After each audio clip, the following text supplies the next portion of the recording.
नमस्कार दोस्तों, बाबा साहब पीसीजी न्यूज में मैं जितेंद्र लखेरा। एक खास शख्सियत हमारे बीच में मौजूद हैं। इंडियन नेशनल लोक पार्टी से जो है सुरेंद्र कौशिक जी, जो जिला अध्यक्ष हैं और पूर्व में जिला प्रमुख, जो इस इलाके के काफी समाज सेवी कहें तो इसमें कोई अतिशयोक्ति नहीं होगी। और जो सभी जो चर्चित चेहरे हैं हमारे, और जो खासकर जो जिस तरह से लोकसभा का जो चुनाव हुआ है और जो देश में जो नई सरकार का गठन भी होना है अभी, इन सभी मुद्दों को लेकर हम चर्चा करेंगे और आने वाले विधानसभा चुनावों को लेकर भी इनसे हमारी खास बातचीत रहेगी।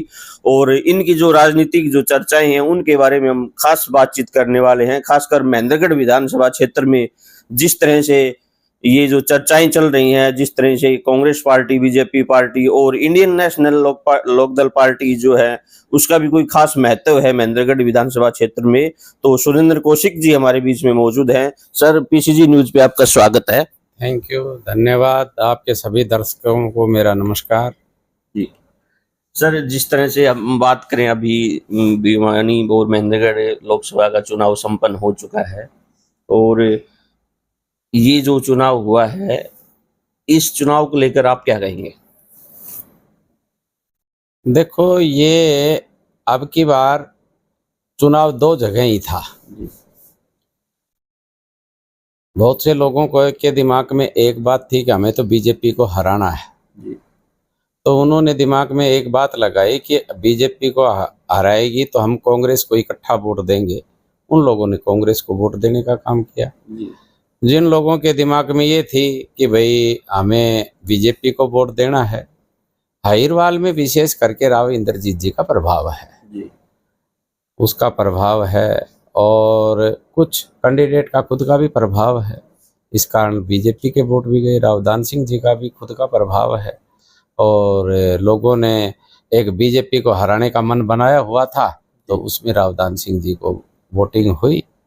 तो ये चुनाव अब की बार का चुनाव था, ये दो जगह ही चल रहा था। सर, बात करें हम चुनाव की तो जातिगत जैसे हम बातचीत करते हैं तो अहीर मतदाताओं का कुछ लक्ष्य और नजर आया इसमें, और जो जाट वोटर है उनका जो नजरिया है कुछ और नजर आया। इसको लेकर सर आपकी क्या प्रतिक्रिया है? देखो, ये जातिवाद का कोई मुद्दा नहीं है जी। जातिवाद की कोई बात नहीं है और इस चुनाव ने सिद्ध किया है कि जातिवाद का कोई मायना नहीं है। और इस चुनाव ने लोगों ने ये बताया है कि जाति कुछ भी नहीं है। अगर जाति के ऊपर बात जाती तो यादव जो वोट है, अहीर वोट रावदान सिंह जी को जाते जी। और जो जाट वोट है वो धर्मवीर जी को जाते। बल्कि जाट बेल्ट में रावदान सिंह जी जीत करके आ रहे हैं और अहीरवाल में चौधरी धर्मवीर जी जीत करके आ रहे हैं। तो जातिवाद कहाँ है? ये तो बस एक लोगों का मन था कि अब की बार हमारे को बीजेपी हरानी है, तो लोगों ने ज्यादा मत जो है वो कांग्रेस को देने का काम किया। तो जातिवाद का कोई मुद्दा नहीं है, जातिवाद की कोई बात नहीं है। जातिवाद की अगर बात होती तो अपने रामविलास जी शर्मा यहाँ से 5 बार विधायक रहे हैं। हाँ, कुछ लोग कह रहे हैं कि भाई अहीरों ने रावदान सिंह जी को हराया है ना, गलत बात है। अहीरों ने रावदान सिंह जी को 4 बार यहाँ से विधायक भी तो बनाया है। और कैंडिडेट तो ये दोनों ही, अगर इलाकेवाद की बात करें तो कैंडिडेट तो दोनों ही भिवानी के हैं। रावदान सिंह जी भी भिवानी के हैं और धर्मवीर जी भी भिवानी के हैं। हमारे महेंद्रगढ़ के थोड़ी ना है।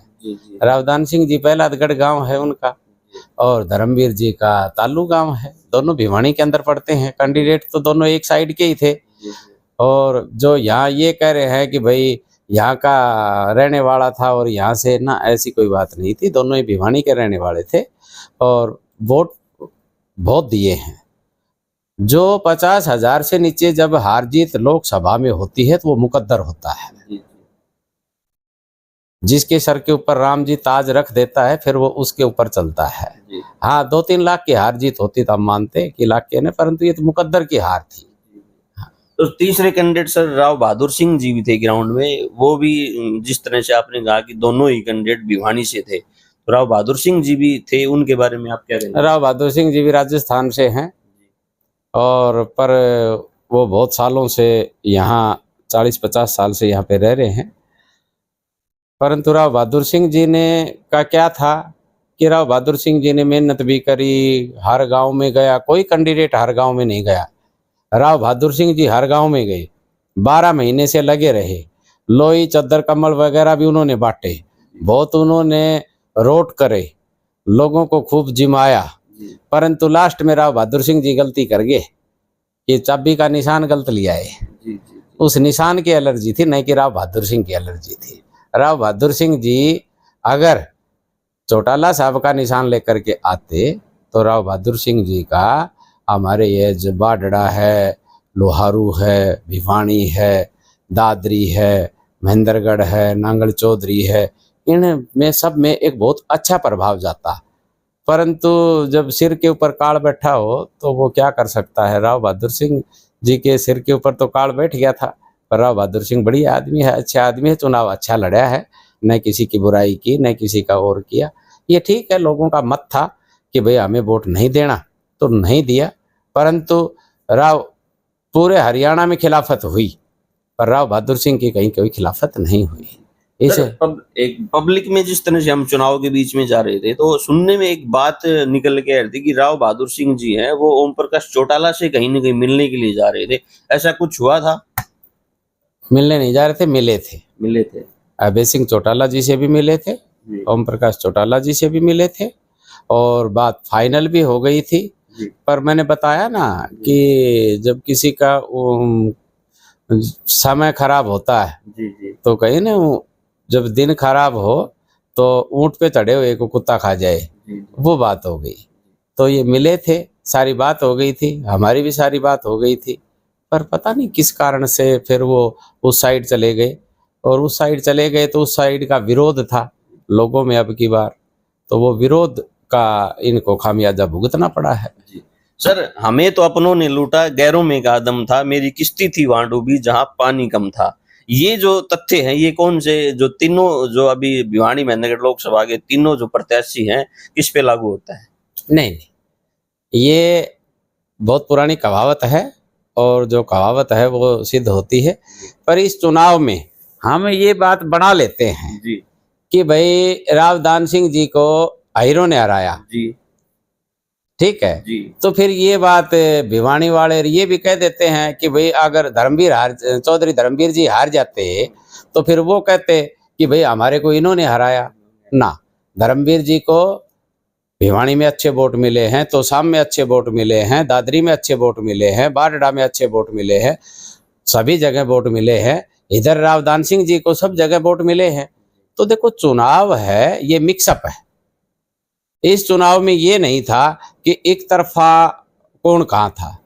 जिसके दिमाग में बैठ रही थी बीजेपी वो चौधरी धर्मवीर जी को वोट दे रहा था, जिसके दिमाग में कांग्रेस बैठ रही थी वो अपने राव दान सिंह जी को वोट दे रहा था।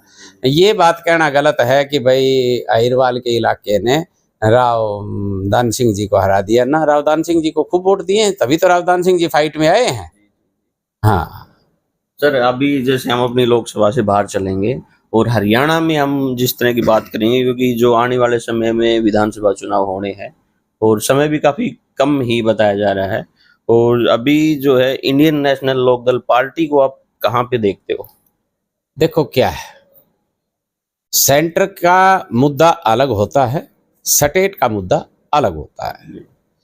सेंटर का चुनाव अलग प्रकार से लोग सोच में लेते हैं, स्टेट के में अलग से सोच में लेते हैं। अब आप देखोगे कि यूपी के चुनाव में पहले ये था कि भाई अखिलेश यादव जी बहुत पिछड़े हुए हैं, इस चुनाव में वो कहाँ पहुंच गए। राजनीति में कभी भी समय बदल सकता है। आज इंडियन नेशनल लोकदल पार्टी की हमारी कोई भी सीट नहीं आई, और उसका ये नहीं है कि भाई विधानसभा में हमारी नहीं आएंगी। विधानसभा में हम सबसे अच्छा प्रदर्शन करेंगे। विधानसभा के अंदर लोकल मुद्दे होते हैं, और सेंटर का जो ये लोकसभा का चुनाव होता है इसमें देश को देखा जाता है कि कौन देश को संभालने वाला है, कौन देश को देखने वाला है। उसमें मुद्दे अलग होते हैं, इसमें मुद्दे अलग होते हैं। इसमें क्या होगा कि भारतीय जनता पार्टी बिल्कुल पिछड़ करके चली जाएगी। मुकाबला होगा इंडियन नेशनल लोकदल पार्टी से होगा, किसी भी पार्टी से होगा। अब की बार जब ये आएगा कि चौधरी ओम प्रकाश चौटाला के किए हुए काम, चौधरी देवीलाल के किए हुए काम, ठीक है ना, अब सभी के दिमाग में थी, हम जगह जगह जहाँ घूम रहे थे तो उनके दिमाग में लोगों के एक ही थी कि इंडियन नेशनल लोकदल पार्टी को विधानसभा में हम जरूर साथ देंगे। अब ये देश का मुद्दा है और अब की बार तो कोई एक साइड खड़ा था कि हमें मोदी जी को हराना है, एक कह रहा था कि भी मोदी जी को जिताना है, दो ही जगह चुनाव खड़ा हो गया था। हाँ। तो सर जिस तरह से हम फिर वापस अपनी महेंद्रगढ़ विधानसभा में आएंगे, महेंद्रगढ़ में हम महेंद्रगढ़ विधानसभा से गए कहाँ हैं? जी, तो जैसे एक तरफ बीजेपी से प्रोफेसर रामविलास शर्मा जी और दूसरी तरफ राव दान सिंह जी हैं, और जनता जो है बारी बारी दोनों को हराती है। अब की बार जैसे रामविलास शर्मा जी को जनता ने हराया और राव दान सिंह जी को बनाया। अभी लोकसभा में राव दान सिंह जी हार गए, विधानसभा में विधायक बनाया उनको। तो सुरेंद्र कौशिक जी जो है अपने आप को कहाँ पे देखते हैं? अब की बार इन दोनों को विधानसभा से बाहर करना है। अब की बार ये दोनों बाहर हो जाएंगे। दोनों को बारी बारी से देख लिया है। पिछली बार जो हमारा चुनाव था वो ये था कि भाई रामविलास जी ने बार बार एक बात कही कि मैं लास्ट में बैठा दूंगा, मैं मना लूंगा, चाहे लास्ट रात को बैठाओ।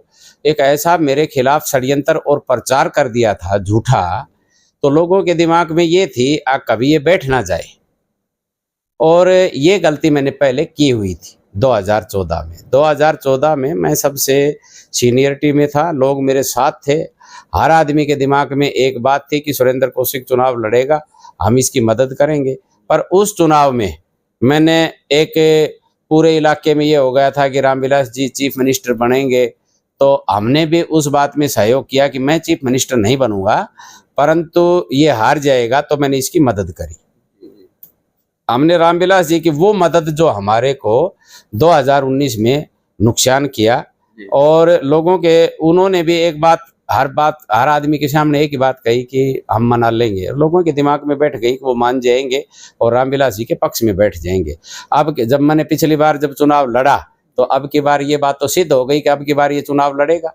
और मैं अब पूरे दिन घूमता हूँ, हमारी विधानसभा में घूमता हूँ, किसी के खुशी में किसी के गमी में पूरे दिन हम लोगों के बीच में रहते हैं। और जो मैंने जिला प्रमुख रह करके जो काम किया था वो आज लोग कहते हैं कि सुरेंद्र कौशिक जितना काम किसी ने नहीं किया है। ये लोगों के दिमाग में अब ये बैठती जा रही है।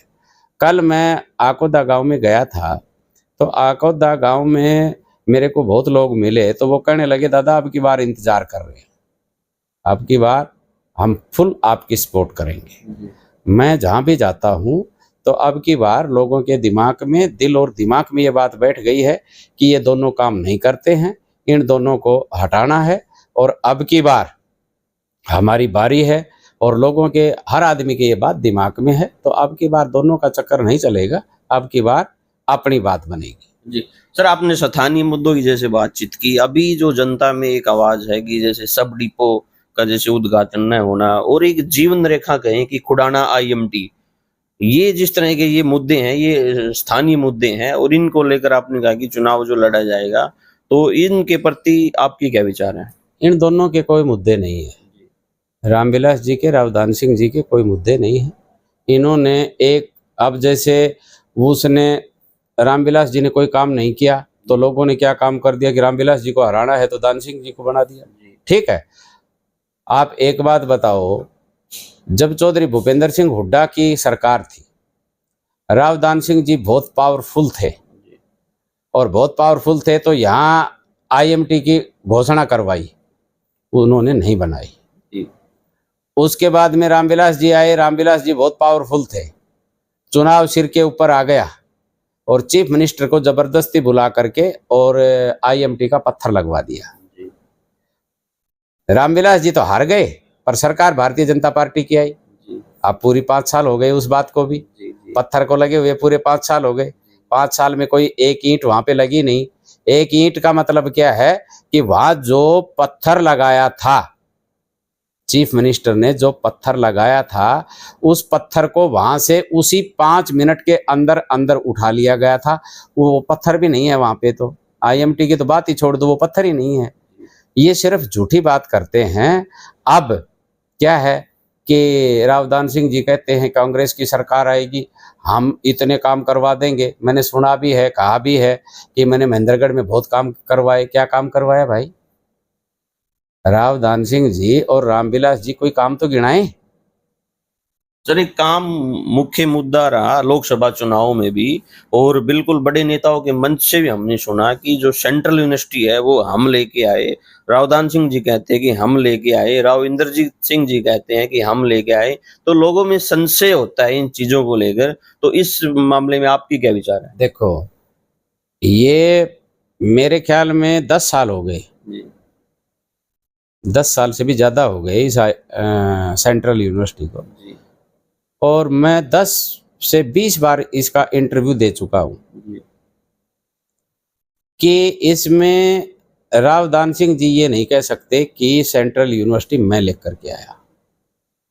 ये एक प्रमाणित बात है, ये एक कानूनन बात है, और आप जैसे पत्रकार पढ़े लिखे जो लोग हैं उनके लिए ये बात है। एक ये मैं मानता हूं कांग्रेस की सरकार थी,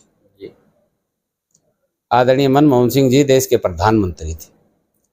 16 यूनिवर्सिटियां ऑल ओवर इंडिया पास हुई लोकसभा में, सारी की 16 बैकवर्ड क्षेत्र के लिए पास हुई। बैकवर्ड क्षेत्र के लिए पास हुई तो 245 डिस्ट्रिक्ट उस समय बैकवर्ड में थे all over India. 245 district backward में थे तो 2 डिस्ट्रिक्ट बैकवर्ड में थे हरियाणा में। हमारे हरियाणा को एक सेंट्रल यूनिवर्सिटी मिली। 2 डिस्ट्रिक्ट बैकवर्ड में थे, एक सिरसा, एक महेंद्रगढ़। तो कानून बनाया था कि जिस डिस्ट्रिक्ट में कोई भी यूनिवर्सिटी होगी उस डिस्ट्रिक्ट में सेंट्रल यूनिवर्सिटी नहीं जाएगी। अब सरसा में कैसे जाती कि वहां चौधरी देवीलाल यूनिवर्सिटी ऑलरेडी पहले थी, तो उसके बाद में बच गया महेंद्रगढ़, तो इस यूनिवर्सिटी आ गई महेंद्रगढ़। महेंद्रगढ़ आ गई तो ठीक है, आदरणीय भाई हमारे एमपी साहब राव इंद्रजीत जी कह रहे हैं कि मैं लेकर के आया, ये बात ठीक है, वो विधानसभा में थे, ठीक है, वो ये बात कह सकते हैं। सेंटर में वो सेंटर में थे जी। और रावदान सिंह जी विधानसभा में थे, तो जो सेंटर में था वो तो ये बात कह सकता है जी कि भाई सेंट्रल यूनिवर्सिटी में लेकर के आया। क्यों? जहां पे ये कानून पास होने लग रहा था उस समय वो वहां पे बैठे थे।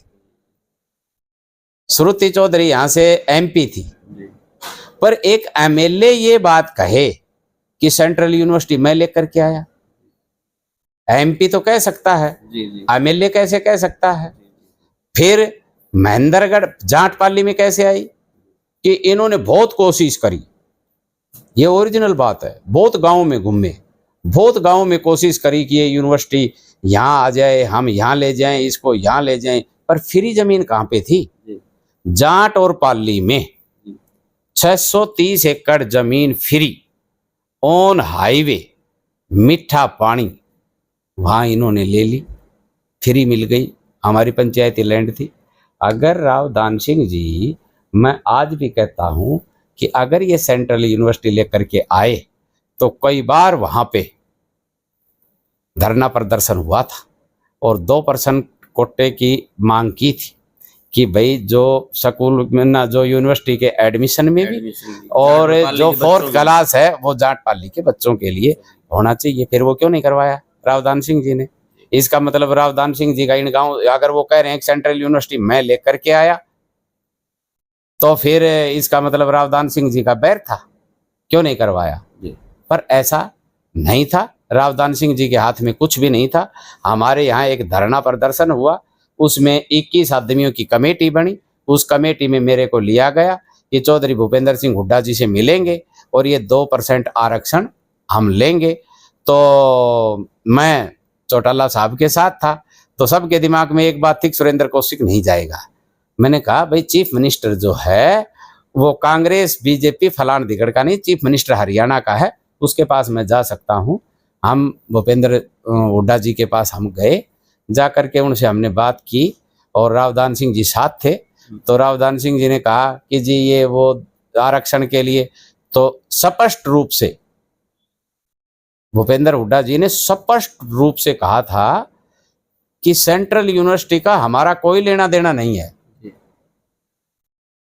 हम इसमें कुछ नहीं कर सकते, हमारा इस सेंट्रल यूनिवर्सिटी से हमारा कोई सरोकार ताल्लुकात नहीं है, न हम इसमें कुछ दे सकते न ले सकते। मैंने कहा ये बात तो हम वहां भी कह रहे थे, पर रावदान सिंह जी कहते हैं कि हम लेकर के आए हैं और हम ही सारा काम करवा रहे हैं, जबकि ये वहीं पे खड़े थे। तो मेरा कहने का मतलब ये है कि झूठी वाहवाही लूटने में भूपेंद्र सिंह हुड्डा जी ने तो खूब कोशिश की थी कि सेंट्रल यूनिवर्सिटी रोहतक में जाए, खूब कोशिश करी थी, कानून बदलवाने की कोशिश करी थी, पर नहीं, ये कानून के मुताबिक यहाँ पे आई थी। रावदान सिंह जी का कोई रोल नहीं था।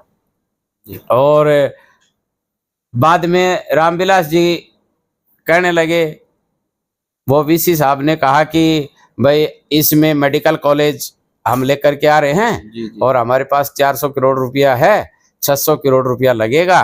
तो रामविलास जी ने, आपको पता है बड़बुल्ला तो है ही, तो वो कहने लगे क्या वीसी साहब 400 करोड़ की बात करते हो, 400 करोड़ आप अपने लगाइए, हम आपको मेडिकल कॉलेज ही दे देंगे। वो मेडिकल कॉलेज वहां गया कोरियावास में, रामविलास जी से तो एक ईंट भी ना लगी। तो ये दोनों है ना, ये झूठा प्रचार करते हैं और झूठी बात करते हैं। आज हमारा रावदान सिंह जी 10 साल सरकार में फुल पावर में रहे, ये बोला ये रोड है ना जो दादरी से और नारनौल, बोला ये कॉरिडोरम बना देंगे। वो कॉरिडोरम इनकी जबान पे रहा, कुछ भी नहीं हुआ। रोडवेज की बसें खड़ी हो गई थी और बीजेपी के राज में वो 6 लाइन की जगह 4 लाइन हो गया, वो भी आधा हुआ आधा नहीं हुआ। पालड़ी से परली साइड वो क्या नाम है, सिंगल है, और यहाँ 4 लाइन बन गया।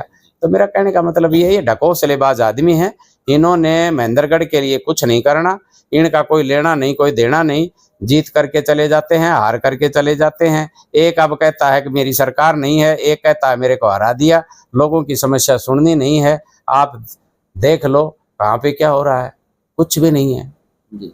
और नेता बड़े बड़े हैं अपने आप में। एक सर मुख्य मुद्दा है, जैसे आम लोगों की समस्या भी है, जिला मुख्यालय अब तक जो है मुख्य रूप से ये जो है मुद्दा रहा और अब तक इसका कोई समाधान आधिकारिक रूप से खास हुआ नहीं है। एक एक दिन के लिए डीसी और एसपी को नियुक्त किया जाता है और बाकी जो है लोग ऐसे ही धक्के खाते हैं। इसके बारे में आप क्या कहेंगे? देखो क्या है, जो आदमी दिल में धार ले कि ये काम मुझे करना है वो करना है। मैं एक बात कहता हूं, इन लोगों को कुछ नहीं करना, इन लोगों को तो भिड़ा करके रखना आपस में। जब ये यहां से सारे ऑफिस गए, 5 बार रावदान सिंह 4 बार रावदान सिंह जी जीत चुके, 5 बार रामविलास जी शर्मा जीत चुके, 9 बार हो गए, 45 साल हो गए। 45 साल में सारे ऑफिस इनकी नजरों के सामने चले गए, सब ऑफिस, ठीक है। ये जो डिस्ट्रिक्ट के जो हेड ऑफिस हैं, ये किसके कारण गए? इनके कारण ही गए। इन्होंने आज तक क्या किया है? हाँ, मैं एक बात कह सकता हूं, हमारा राज बनेगा तो मैं ये नहीं कहूंगा कि नारनौल को से सारे हेड ऑफिस यहाँ ले आएंगे, पर मैं एक बात जरूर कह दूंगा, जिस प्रकार से दादरी जिला बना है, हम महेंद्रगढ़ को अलग जिला बना देंगे, नारनौल को अलग जिला बना देंगे।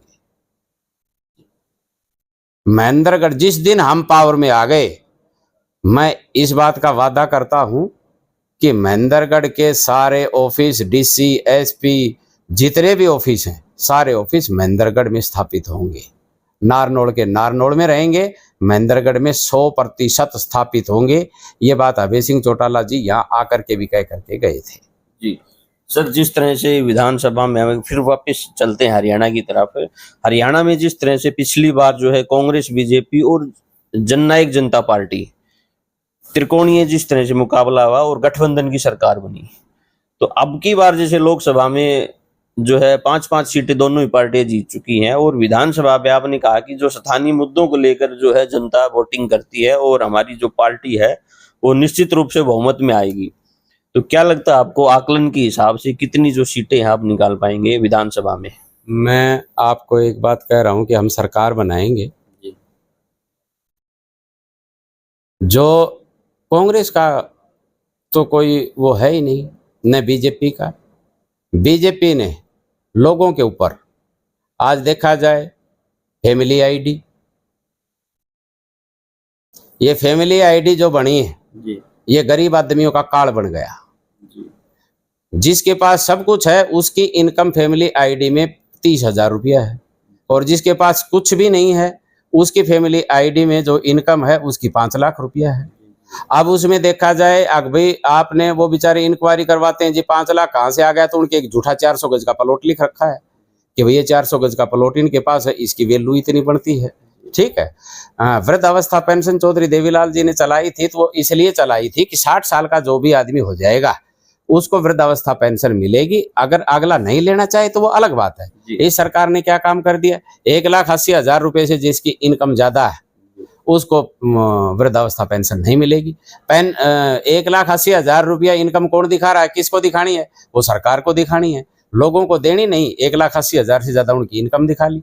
जो अपने बीपीएल धारक है, बीपीएल के राशन कार्ड हैं, वो इन्होंने काटने का काम किया। इन्होंने क्या काम किया, पैसे वाले लोगों के बीपीएल के राशन कार्ड बना रखे हैं, उनको तो राशन मिल रहा है, और जो गरीब आदमी है वो लाइन में लगा हुआ धक्के खा रहा है कि मेरा राशन कार्ड ठीक कर दो, मैं बीपीएल के लायक हूँ। मैं एक बात आपके माध्यम से कहना चाह रहा हूँ कि मैं एक एक आदमी को जानता हूँ विधानसभा में, हर गांव में एक आदमी को जानता हूँ कौन अमीर है कौन गरीब है। जिस दिन मैं इस विधानसभा में जीत करके आऊंगा, गरीब को गरीब का हक पक्का दिलाने का काम करूंगा। ये बात मैंने सिद्ध करके दिखाई है। जब मैं जिला प्रमुख बना तो गरीब का हक हमने गरीब को देने का काम किया है। रही बात ये कि विधानसभा के अंदर बीजेपी और कांग्रेस मिली हुई है। विधानसभा के अंदर हरियाणा का मुद्दा अगर किसी ने उठाया तो वो चौधरी अभय सिंह चौटाला ने उठाया। किसानों के पक्ष में अगर कोई इस्तीफा, पंच का इस्तीफा नहीं देता कोई, चौधरी अभय सिंह चौटाला ने तो एमएलए का इस्तीफा दे दिया था। और उसके बाद में फिर ऐलनाबाद में चुनाव हुआ, और चुनाव हुआ तो चुनाव में क्या हुआ, बीजेपी और कांग्रेस एक हो गई, और एक होकर के उसको हराने के लिए चल पड़े थे। परंतु वहां की जो जनता जनार्दन थी, उन्होंने एक बात सोची थी कि इस आदमी को जिताना बहुत जरूरी है। ऐलनाबाद से दोबारा जीत करके आए, विधानसभा में फिर गर्जने का काम किया। गरीब का मुद्दा अगर कोई उठाता है, वो अभय सिंह चौटाला उठाता है। अब की बार वो बात सिद्ध होगी। अब की बार लोगों के दिमाग में, जहन में बैठी हुई है कि हरियाणा के अंदर अभय सिंह चौटाला को हमें लेकर के आना है। और ओम प्रकाश चौटाला जी जब घूमेंगे तो अब की बार तख्ता पलट होगा। ये कांग्रेस और ये बीजेपी है, ये झूठी दुकानदारी करते हैं। आज आप देख रहे हो आमजन कितना परेशान है। आज हॉस्पिटलों में डॉक्टर नहीं है, स्कूलों में मास्टर नहीं है, तहसील में तहसीलदार नहीं है, पटवार खाने में पटवारी नहीं है। 22 गांव एक एक पटवारी को दे रखे हैं।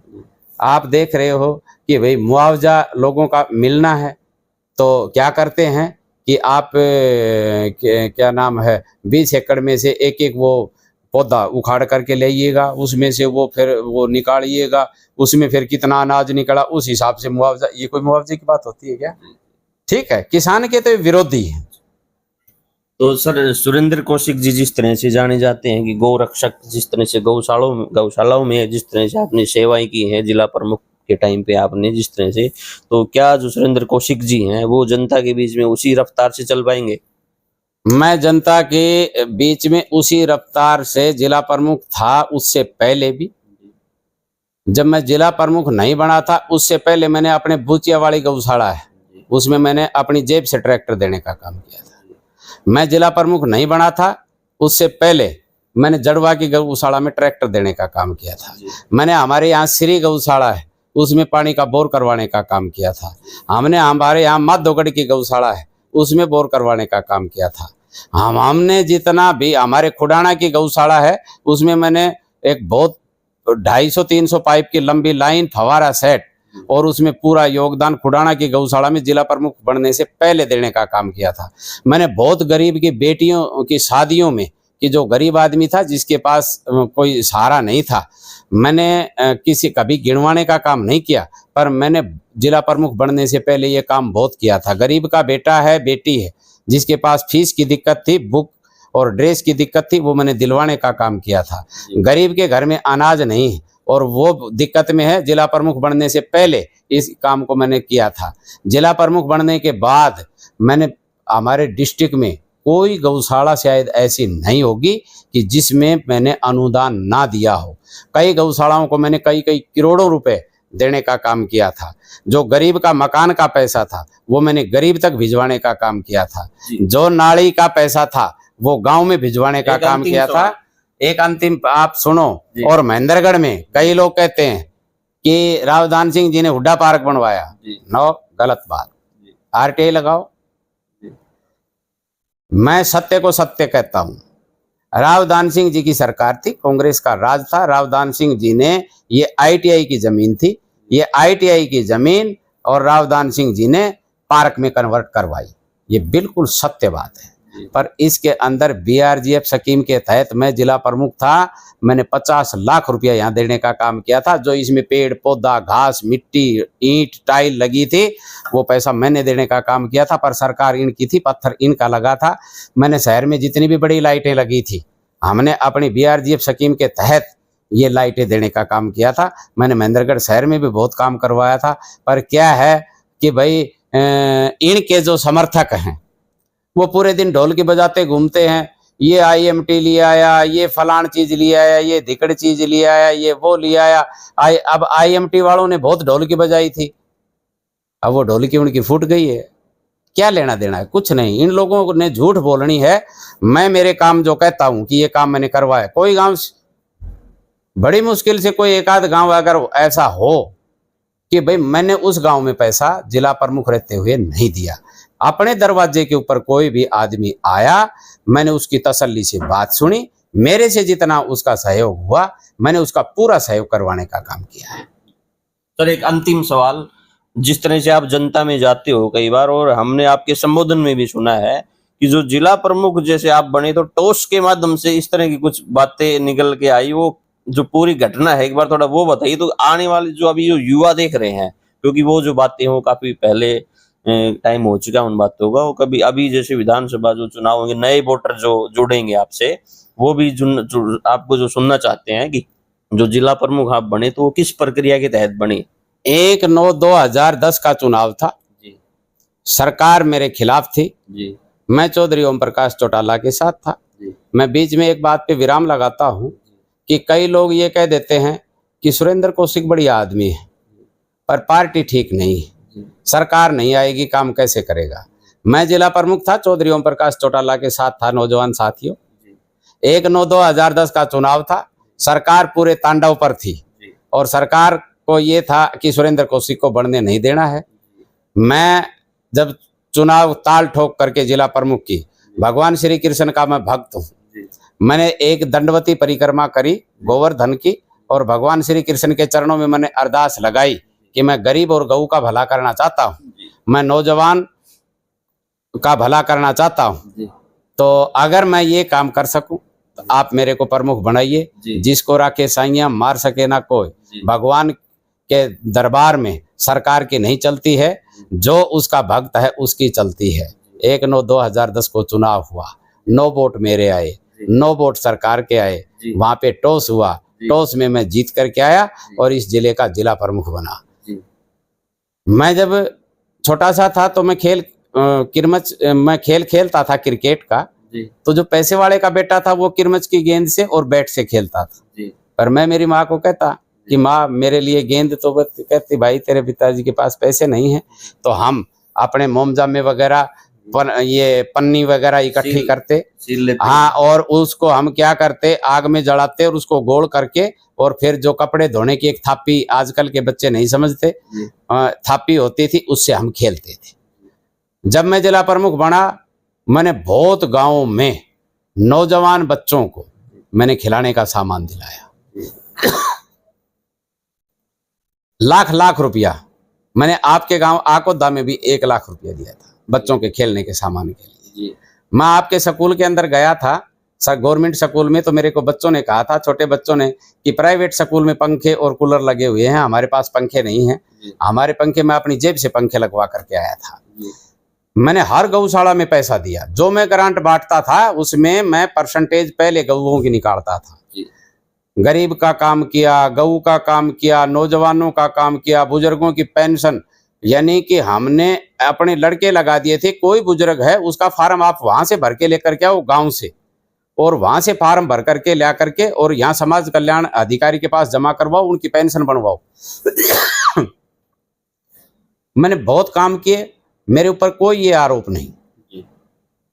कोई आदमी खड़ा होकर के ये कह दे, किसी गांव का सरपंच कह दे, sarpanch Indian National Lokdal party के नहीं बने हुए, वो जब कांग्रेस के भी थे, बीजेपी के भी थे, अन्य पार्टियों के भी थे, कोई एक आदमी सरपंच ये खड़ा होकर के कह दे सुरेंद्र कौशिक ने मेरे गांव में पैसा दिया और मेरे से 2 रुपया लिया हो। मैंने कभी एक पैसे का काम नहीं किया। 18 अप्रैल 2012 को सरकार को बड़ी दिक्कत हुई कि सुरेंद्र कौशिक को जिला प्रमुख के पद से हटाना है। राव दान सिंह जी ने पूरी ताकत झोंक दी थी, एडी से पंजे तक का जोर लगा दिया था। सब सरकार के नुमाइंदे इन्होंने इकट्ठे कर लिए थे, 12 पार्षद इन्होंने उठा लिए थे कि सुरेंद्र कौशिक को हटाना बहुत जरूरी है। पार्षदों ये घटना सर कितने टाइम बाद बता रहे? 1.5 साल बाद। 1.5 साल बाद सरकार ने ये किया कि सुरेंद्र कौशिक को हटाना है। हाँ, और विशेष करके राव दान सिंह जी ने इतना भयंकर जोर लगाया था, जो कि मैंने कभी भी 1.5 साल के दौरान में जिला प्रमुख रहते हुए राव दान सिंह जी की मैंने कोई गलत स्टेटमेंट देना या किसी भी प्रकार के, मेरे पास जो सरपंच आता था मैं उसको ये कहता था ग्रांट मेरे पास से ले जाना, पर राव दान सिंह की हाजिरी जरूर लगाना, ये तेरे को परेशानी करेगा मेरे नाम से, ठीक है। तो इन्होंने पता नहीं किसके बहकावे में, किसके कहने से मेरा नो कॉन्फिडेंस लिया है, और सब इन्होंने जो सरकार के नुमाइंदे थे, जो एमएलए थे उस समय, जो भी कोई चेयरमैन था, जो भी कोई इनका कर्मचारी था, कोई भी बात थी तो मेरे सब खिलाफ कर लिए इन्होंने, और 12 पार्षद इन्होंने उठा लिए। तो मैंने देखा कि भाई गऊ की सेवा हमने की, हमारे पास क्या था? हमारे पास तो फिर वही परिक्रमा, फिर भगवान श्री कृष्ण। हमने फिर वहां जाकर के अपनी परिक्रमा करी, और परिक्रमा करके हमने कहा ठाकुर जी अगर अच्छे काम किए तो हमारे को रख लेना, और अगर नहीं किए तो हमारे को हटा देना। सरकार के सामने लड़ा तो नहीं जाएगा, पर सरकार पूरी तांडव पे थी। मुख्यमंत्री भूपेंद्र सिंह हुड्डा साहब रेवाड़ी में आकर के बैठ गए थे, 12 पार्षदों ने उनके साथ नाश्ता किया, और 12 पार्षदों को एक जैसी ड्रेस पहनाई, जैसे वो कैदियों को फिल्मों में वो नहीं पहनाते हैं, सफेद ड्रेस पहना करके उस पर नंबर डाल देते हैं, ऐसे 12 के 12 को सफेद एक जैसी ड्रेस पहनाई। उंगलियां पार्षदों की उंगलियों में ऐसे उंगलियां डाल करके आए थे पंचायत भवन नारनौल में कि जैसे कैदी को लेकर के जा रहे हैं। सारे 12 के 12 अंदर चले गए थे। हमारी तो ठाकुर जी से प्रार्थना थी, मैं वहां से वापस चल पड़ा था कि भाई हमारी बात नहीं बनेगी। अब 12 पार्षद अंदर चले गए हैं। तो दूसरे दावेदार कौन थे सर प्रमुख में? प्रमुख में दूसरा दावेदार तो सरकार ही थी। हाँ सर, दूसरी दावेदार सरकार थी, और सरकार को हराना था। पर फिर वही बात, जिसका भगवान रुखाड़ा है उसका फिर इंसान क्या बिगाड़ सकता है। इन्होंने जाकर के अंदर 12 वोटों की पोलिंग करवाई, और पोलिंग उन्होंने मेरे पक्ष में कर दी। मैं फिर दोबारा से जीत करके इस जिले का जिला प्रमुख बन करके आया, और इनके यानी कि ये भागते हुए नजर आए मेरे को। ये ढोल धमाके गुलाल वगैरह लेकर के आए थे। मैंने उन गुलाल वालों से पूछा कि भाई ये ढोल वालों से कि बोलो कितने पैसे में करके ले आए हैं? बोले जी 4000 में, मैं को 6000 दूंगा, बजाओ इसको जी।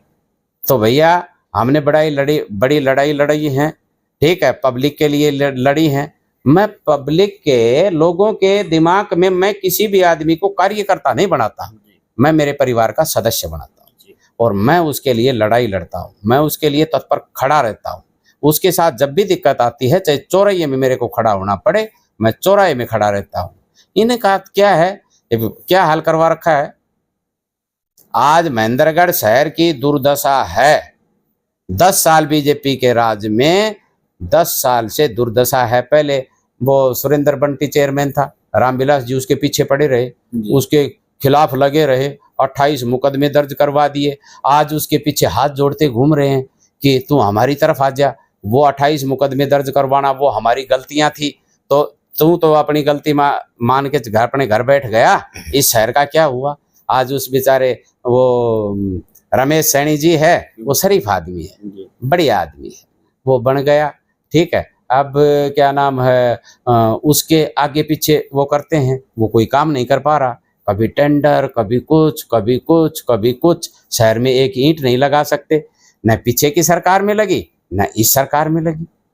शहर का सत्यानाश कर दिया इन्होंने जी। तो ये दोनों का तो एक तीसरा भाई और भी आया हुआ है यहाँ पे, वो इन दोनों का कुछ न कुछ लगता है जी। वो तो बहुत बड़ा सिस्टम है उसका। तो उसने जब यहाँ पे आया 2002 में अधिकारी के रूप में, तो एक ट्रस्ट खोला। उस ट्रस्ट में कई करोड़ रुपया इकट्ठा किया, जिसमें उस ट्रस्ट में मैंने भी पैसे दिए थे।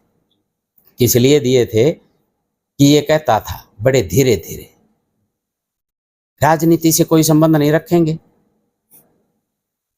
गरीब का भला करेंगे। हॉस्पिटल में पहले कांग्रेस के राज में दवाई का पैसा लगता था, मेडिसिन का, दवाई गरीब को फ्री हमारे ट्रस्ट की तरफ से दिलाएंगे, दूध ब्रेड दिलाएंगे, एम्बुलेंस दिलाएंगे, गरीब का मकान बनवा करके देंगे। कुछ भी नहीं किया, सारे पैसे को हड़प गया और फिर यहीं से चुनाव लड़ा। वो हमारा पैसा हमारे ऊपर यूज किया।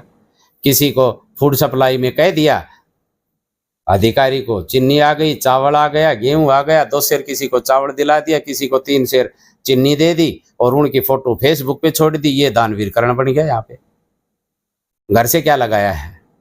कुछ नहीं।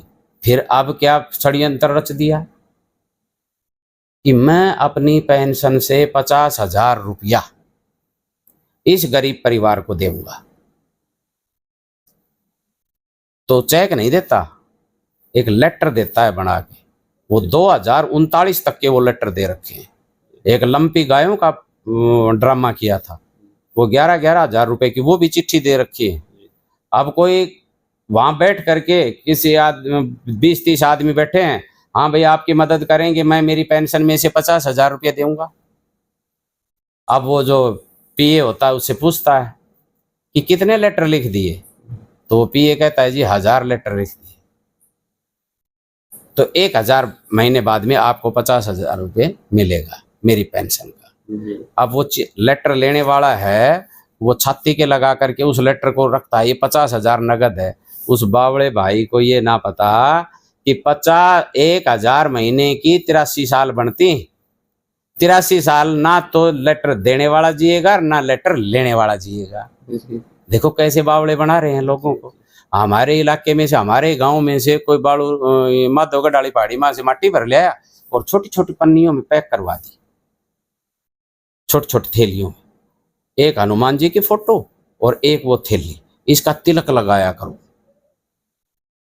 केशिव जी से मिले आया भाई, ये कहां से मिट्टी ले आया? ड्रामा। एक लाल सा कपड़ा बांध के, एक हांडी के लाल कपड़ा बांध के फूल ठाउन जाया करें। एक लाल कपड़ा बांध के हांडी कर उसमें मिट्टी, एक चूंटी मिट्टी डाल लो। कहाँ लेके जाएंगे इस मिट्टी को? गांव से बाहर निकल के हांडी में फेंक दीजिए। मेरे कहने का मतलब ये है, यहाँ ये महेंद्रगढ़ जो है, पता नहीं क्या लोगों को वो लग रहा है ड्रामेबाज लोग यहाँ पे आ रहे हैं। अब की बार बाजियों की ड्रामाबाजी यहाँ नहीं चलेगी। अब की बार ओरिजिनलिटी आएगी। सर अब लंबा नहीं कर सकते ज्यादा, अब अंतिम में जो है हम दर्शकों को क्या कहना चाहो? अंतिम में दर्शकों को यही है कि आप, मेरा सभी नौजवान साथियों से, बुजुर्गों से, माता बहनों से एक ही अनुरोध है कि आप अपने को पहचानिए। आपका काम अपना ही कर सकता है जो आपके बारे में जानता है। मैं हर गांव में हर आदमी को जानता हूं, हर परिवार को जानता हूं, यहीं घूमता रहता हूं, यहीं पैदा हुआ हूं। मैं जाट गांव में पैदा हुआ, महेंद्रगढ़ में अब रहता हूं, जाट गांव में भी रहता हूं, आपकी विधानसभा में रहता हूं। 7 पीढ़ी नहीं, ये धरती जब से पैदा हुई हमारा यहीं खुडाना और जाट और महेंद्रगढ़ यही हमारा है। हम कहीं दूर से नहीं आए। आपके बारे में पूरा इतिहास जानते हैं, हर गरीब आदमी को जानते हैं, हर बात को जानते हैं। अपनों को पहचानिए। अपनों को पहचानोगे तो आपका विकास जभी होगा। कल मेरे को जो आदमी मिले थे, उन्होंने मेरे को एक बात कही थी कि हमारे पास खाने के लिए अनाज नहीं है, पर जिसका बेटा पटवारी लगा हुआ है वो बीपीएल का राशन लेकर के आ रहा है। मुझे सब बातों का ज्ञान है। जिस दिन हम बनेंगे, गरीब का हक गरीब को दिलाने का काम करेंगे। पहचानना आपको है। तो मेरी आपसे हाथ जोड़ करके प्रार्थना है सभी दर्शकों से कि आप अपनों को पहचान करके अब की बार विधानसभा में आप अपना कैंडिडेट बनाइएगा, ताकि इलाके का भला होगा। सुरेंद्र कौशिक जी हमारे बीच में मौजूद थे। बाकी सुरेंद्र कौशिक जी के बारे में आप क्या सोचते समझते हो, कमेंट सेक्शन में अपनी राय जरूर दे। महेंद्रगढ़ विधानसभा क्षेत्र के बारे में आप क्या सोचते समझते हो, महेंद्रगढ़ शहर के बारे में आप क्या दशा है, इसके बारे में भी आप अपने जो कमेंट है वो सेक्शन बॉक्स में जरूर दे, ताकि हमें पता चल सके और हम उस जो तथ्य पर बातचीत करें, उस खबर को आपको दिखाएं। बाकी जो है हरियाणा में अभी विधानसभा चुनाव भी होने वाले हैं। कैसा हो आपका नेता, ये जो हमारी जो मुहिम है ये चली रहेगी लगातार। आपको खबर अच्छी लगी हो तो चैनल को आप सब्सक्राइब करें, वीडियो को शेयर करें। मेरे सहयोगी कैमरामैन के साथ मैं जितेंद्र लखेरा, बहुत बहुत धन्यवाद। जय हिंद, जय भारत, जय हरियाणा।